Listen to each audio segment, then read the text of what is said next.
Pi la dam ka bam step.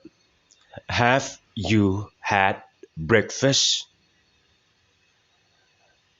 Nga dang shu dam menta. I had just now. Pi bam daka a. What did you eat? Nga bam daka ja sdi. I had fried rice. But ma pipan?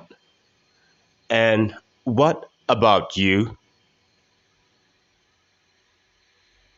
Nga bam biscuit pon. I ate boiled squash.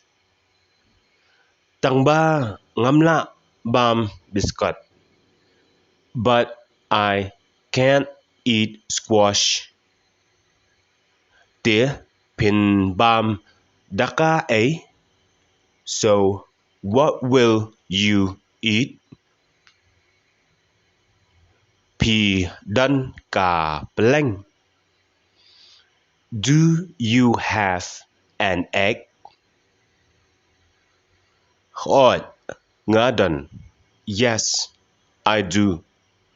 Hot ngadan. Yes, I do. Sdia naka benta jonga. Fry for me.